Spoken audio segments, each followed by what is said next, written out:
Hey, what's going on, fellas? It's the Prop Collector, and we are back to check out this massive figure, Apocalypse. I think he's pretty badass. He's one of my favorite baddies, and really love this edition of it. I'm really into this purple and blue. Not that I don't like the previous ones. We'll go over them, or we'll compare it with the previous ones. We'll compare it with other big figures. We'll go over his articulation just a bit. And, you know, we'll see what it's like to actually hold it in hand. I do like the box a lot. It's very attractive. It's a huge, massive figure. I really like this type of card. It's thick, very sturdy, and it looks really cool. Really, really cool looking box. The retro boxes are probably my favorite ones. Man, he is awesome. All right, so let's get him out of the package, you know, see what's up with this figure. I'll be right back. Here he is, fellas, out of the box. It looks great. It looks a lot better in person, in my opinion. Man, I really like the colors, the contrast, how they matched the purple and blue. I really like this figure. Kind of, you know, I don't know, comic or cartoon version, but you know, anyways, it looks pretty badass. So it comes with you know, the hands that he comes out of the box, and then he has another set of hands, so closed fists, and then he has the open hands, and they are the same as the Age of Apocalypse hands, so they're the same ones, they're just repainted. I like this cannon. It does come with effects, plenty of effects in my opinion, or plenty of accessories, should say. I like the arm cannon, and this is already disconnecting, but there, you just port it in correctly, and there it goes. Comes with a alternative head sculpt, which is pretty dope as well. And once again, I think this is a really badass figure. So I'm going to take off the accessories. To port in, or to put in his arm cannon, you have to take part of the gauntlet, the top part out, and then just slide this in.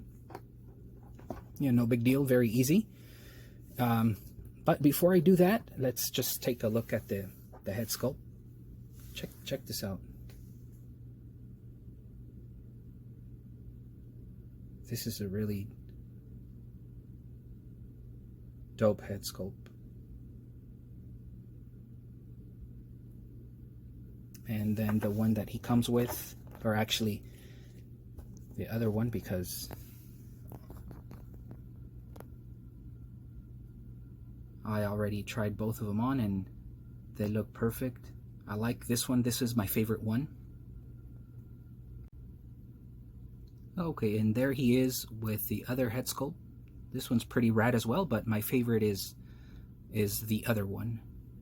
And just a little more on the accessories before we move into the next part. So the arm cannon is pretty dope. So you can port these blast effects, the smaller ones on the side, come on and off very easy. And then the big one, you can either do top or you could do bottom. But I like this cannon a lot. It's pretty neat, pretty dope. And then one last thing on the accessories is these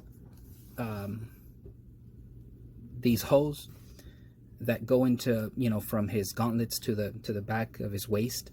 They are very posable. They're not flimsy or anything. It's I mean, they're plastic, rubbery, but it holds up. They hold up nice. So I'm not worried that they're gonna rip or anything like that. They're quite fine. They're good. There he is. This is an awesome figure. And I paid $50 plus tax, and I got him in a local toy shop by where I live. And so I got him for 50 bucks plus tax. I think that's pretty much what he's going for online, whether it's I guess GameStop or Big Bad Toy Store, Hasbro, I think, maybe, I'm not sure, but it sounds about right. So 50 bucks, I was glad for how much I paid for this guy. And again, being, I guess, I believe the oldest mutant, you know, has a lot of history to his character, and he has always been one of my favorite baddies. So he's pretty cool. So let's check out his articulation and see how he moves. Pretty much the same as the other two figures. All right, quickly, let's start with his articulation. And his head goes up and down, but not that much, as I already expected. The arm does go all the way around. Obviously, I had him with the hose, so it's going to hinder it if you don't take them off. Let's just take them off for the purpose of the articulation. These it's soft plastic. They're movable, so it lets him raise his arms, and they really don't get in the way. So I think he's okay there. Like I mentioned, you can go all the way around, but you know, it'll hinder the articulation, even though it's soft plastic. Single joint on the elbows, rotation at the wrist. He does have a hinge, and you can go up and down, up and down. He has a cut in the midsection, a crunch, which he can bend about that far down and about that far back. Very decent. And he has a thigh cut, which you can rotate his leg or his thigh there. Double jointed knees, which are always good. It doesn't have a cut at the boot, so you can't turn it, but he does have a hinge in the ankles and a really nice rocker or pivot. And the hinge on the ankle, you can move it down about that much, which is a lot. And I don't see myself using this a whole lot, but it's there. And I really like the rocker on the ankles, because he's a really big figure, and he's going to be easier to pose. So now for reference, I want to bring out the Age of Apocalypse so we can compare them side to side. There they are. And I don't have the Apocalypse Build-A-Figure.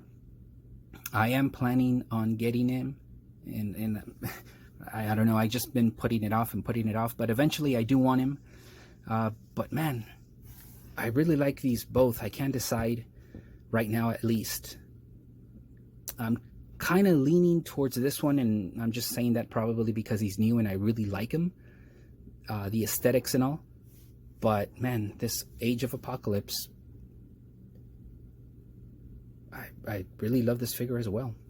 I don't have the cape. I took it off because I bought one from eBay, for a soft good cape, and so I'm waiting for that in the mail. And so there they are, both together. So it's kind of hard to decide. I really like them both. I think I'm kind of leaning towards this one just a tiny bit. And one more thing that I do want to compare is that I was able to find another Age of Apocalypse a while back, and I got it because I wanted to convert him into a Thanos, because the Thanos, in my opinion, it has to be, you know, as big as Apocalypse at least, but he is shorter. So I bought the Age of Apocalypse that I got at a really good price at GameStop a while back. He was on clearance, and so I'm still working on it. It's a work in progress, but here he is. And so I still have to work on the boots. They do switch out.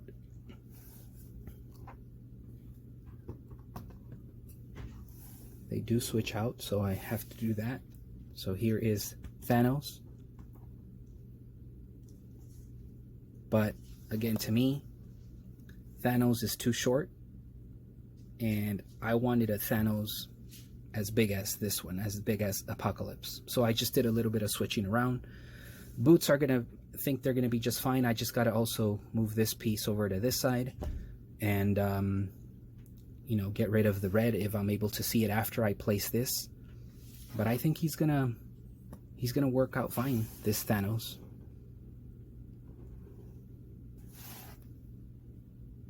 And there he is with a few other big guys. We got the Rhino and the 40-year anniversary He-Man with man boobs. Still can't believe Mattel overdid it on his chest. A little upset about that, but you know, I like the figure. It's pretty cool. And this is what he compares to a regular 6-inch figure. This is the Renew Your Vows Spidey. There he is. So overall, I do think he's a really, really great figure. Again, I'm leaning a little more on this one than the Age of Apocalypse. I don't have the Build-A-Figure one. I am planning on getting it sometime soon, hopefully. But for now, I think I am going to be posing and playing around with this guy. There he is. I think he is awesome. I'm really, really digging the colors. Excuse the lighting, I'm doing this with my phone. Alright, so let's wrap it up, guys. I hope you guys enjoyed the video.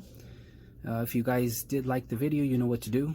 I am appreciative of the subs, the likes, the comments. I'm on IG, fellas, under the same name, The Prop Collector. Well, fellas, thanks a lot for watching. Keep collecting, and peace out.